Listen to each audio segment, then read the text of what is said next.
Oi? Vamos tomar um chazinho e conversar um pouquinho? Nossa, eu tô postergando voltar a gravar conteúdo faz muito tempo. E o assunto de hoje vai ser exatamente sobre postergar as coisas que a gente sabe que deveria voltar a fazer, mas que a gente acha todos os motivos pra evitar tomar esse passo. Às vezes por medo, às vezes por anseio, às vezes por insegurança, às vezes por um mix, mas às vezes pela falsa sensação de que existirá um momento ideal. E aí que tá. O momento ideal é agora. O momento ideal é no momento em que você teve a ideia. No momento em que essa sementinha foi plantada e começou a germinar. Esse é o momento ideal. Não vai existir nenhum momento tão perfeito quanto o momento aqui e agora. O momento passado, ele já passou, ele não nos pertence mais. O momento futuro, ele é uma incerteza, uma incógnita, a gente não sabe se ele vai chegar. Não tem nada como presente. Que é aí que tá, né? O trocadilho do presente ser o nosso presente.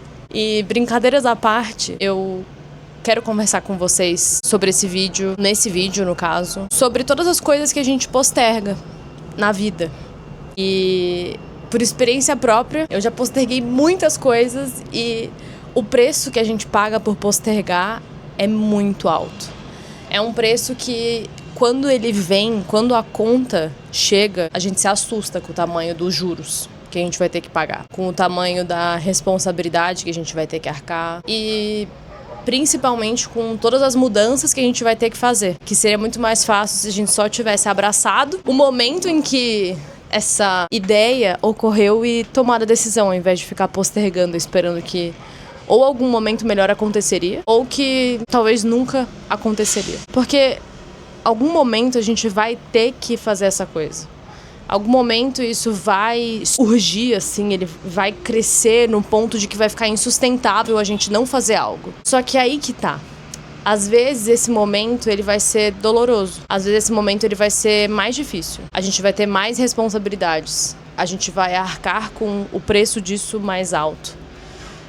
E tudo bem, faz parte do nosso desafio, do nosso aprendizado como seres humanos, do nosso processo de evolução. Mas é muito importante que a gente aprenda com esses errinhos, vai. Não são erros de fato, né? Mas são dúvidas que a gente tem, são inseguranças.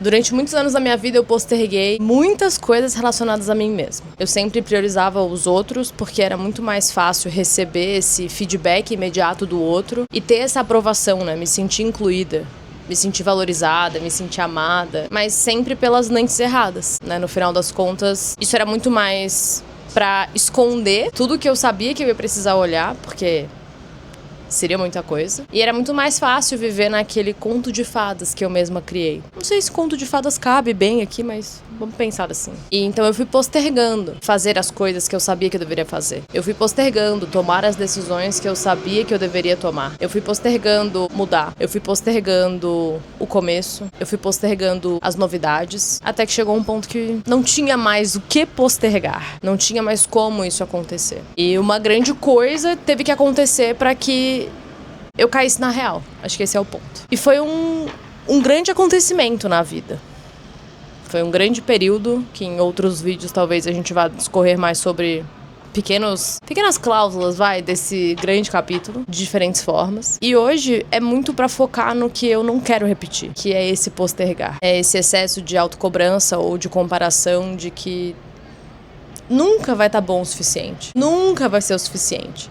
Principalmente se a gente continuar postergando. A gente nunca vai vencer essa barreirinha emocional que a gente coloca em nós mesmos se a gente não fizer as coisas. Se a gente não melhorar o nosso repertório. Se a gente não tentar fazer as coisas diferentes. E isso é muito difícil. Eu já fiz um vídeo uma vez falando sobre a diferença entre começar e recomeçar. E nesse caso, a gente tá atrelado ao recomeçar, né? Porque é uma continuidade da vida. Por mais que a gente comece coisas, às vezes, novas, é um recomeçar, querendo ou não. E o recomeçar, ele traz muitos anseios, porque ele traz o medo de dar errado de novo, o medo de falhar de novo, o medo da comparação, o medo do julgamento e aí muitas outras coisas. Mas como é importante a gente identificar isso tudo e uma vez que a gente já teve a experiência de que postergar não é bom, mudar esse comportamento. Assim pra tudo na nossa vida, né? Esse é só um exemplo. Pra uma área da vida que eu posterguei muito e que o preço que eu tive que pagar pra conseguir ter isso de volta foi muito alto. Que eu pagaria de novo, porque a sensação de passar por esse processo processo difícil, ela começa a ser muito boa, né? Eu estou saindo desse processo difícil hoje, mas é um processo muito transformador. É um processo que é literalmente como se a gente estivesse florescendo. É um processo que a sementinha, ela tá rompendo ali aquela casquinha pra ela conseguir germinar. E uma vez que ela vai criando essas raízes fortes embaixo, no solo, ela vai conseguindo externalizar esses troncos pra cima, né? Digamos. Uma vez que eu tenho essa base sólida. E depois que esse tronco, ou que enfim, né, que isso cresce, a gente consegue florescer. A flor vem, os frutos vêm e aí as coisas melhoram. Mas para que isso aconteça, a gente tem que tomar o primeiro passo de romper a casquinha. E romper a casquinha, às vezes, é fazer o que a gente tá postergando.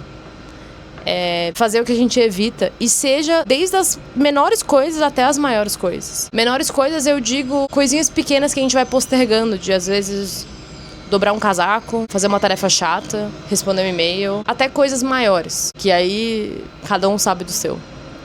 É muito importante que a gente vença essa vozinha da nossa cabeça. Mas é muito difícil vencer essa vozinha sozinha. É muito difícil quando a gente não tem rede de apoio. É muito difícil quando a gente não se sente apto para conversar com os outros. Ou quando a gente só não se sente confortável mesmo para dialogar com outras pessoas. E quando isso acontece, quando estamos nesse ponto, ou quando estamos nessa situação, é extremamente necessário achar saídas para que a gente consiga externalizar isso, para não somatizar no corpo, né? Somatizar em sobrepeso, em doenças mentais, físicas, hormonais e espirituais e por aí vai. Então, maneiras de conseguir colocar isso tudo para fora. Seja anotando esses medos, escrevendo esses medos, visualizando esses medos, entendendo qual que seria a pior coisa que poderia acontecer se você tomasse essa decisão, se você fizesse isso que você quer fazer. Qual que é o pior cenário possível? Imagina ele. Pergunta se ele é factível. E pergunta o impacto que ele teria de verdade na tua vida. Porque às vezes o pior cenário possível ele pode existir, mas o impacto dele é mínimo, entende? A gente acha que o impacto dele vai ser, gigantossáurico, mas ele é mínimo. Nem vai mudar nada. Ou daqui a 5 anos a gente nem vai lembrar mais disso. Então a gente para de postergar certas coisas uma vez que começa a mudar essa chavinha na cabeça, digamos assim. Não é uma chavinha fácil, não é uma chavinha confortável. Até porque as primeiras vezes que a gente volta a fazer alguma coisa, ou que a gente faz uma coisa nova, dá muito anseio, dá insegurança, traz medo, traz angústias. Mas faz parte. Tudo que a gente começa, ou recomeça, gera uma sensação nova, uma sensação diferente. E às vezes a gente só dá um nome de medo pra essa sensação porque ela é desconhecida. Mas às vezes nem é medo, às vezes nem é insegurança. Às vezes é só um desconhecido. E às vezes ele é isso aí. Mas quanto antes a gente nomeia, a gente traz isso pro nosso consciente, a gente tira isso desse monstro inconsciente que a gente cria e vai alimentando e cocriando esse monstro, a gente consegue trabalhar mentalmente, espiritualmente, de uma maneira mais fácil. A gente consegue ver que no final das contas isso nem é tão grande assim, esse problema nem é tão ruim assim. Aquela situação, ela foi ruim, mas ela também foi muito boa, entende? A gente consegue ter outras percepções. É claro que com o suporte de alguém, isso é muito mais fácil. Eu, graças a Deus, sou muito iluminada por ter pessoas que me direcionam muito na vida, que me guiam de fato, mestres que me guiam. E muito grata de conseguir guiar certas pessoas também nessa jornada. Eu acompanho algumas pessoas nessa trajetória da vida e é lindo ver elas crescendo. E como é importante que elas saibam que elas têm um porto seguro. Como é importante que eu saiba que eu tenho um porto seguro. Que eu tenho um mestre, uma pessoa que eu possa recorrer. E às vezes vai ser um familiar, às vezes é um terapeuta, às vezes é um mestre, um guia espiritual, um mentor. Às vezes é uma amiga, às vezes é um amigo. A gente sempre tem uma pessoa. E é muito importante nomear e saber quem é essa pessoa. E principalmente, saber que a gente pode ser essa pessoa para nós mesmos. Que a gente pode desenvolver esses aspectos de autoconhecimento e de segurança. Que a gente pode fazer exercícios nos cadernos que vão fazer com que a gente visualize de fato tudo que tá nesse inconsciente, tudo que tá no nosso mental, para que a gente traga pro físico e veja se faz sentido ou se não faz sentido. Começar a enxergar esse monstro que a gente cria, esse monstro que existe, e ver se ele existe mesmo ou não. Nem sempre é fácil, mas eu não lembro de ter assinado um lugar falando que essa jornada seria fácil. Não. E é um bom lembrete. A grande parte das coisas que mais valem a pena e que mais tem valor na vida não são fáceis, mas elas valem muito a pena. Espero que esse vídeo te encontre bem. Fica bem. Um beijão e até o próximo vídeo.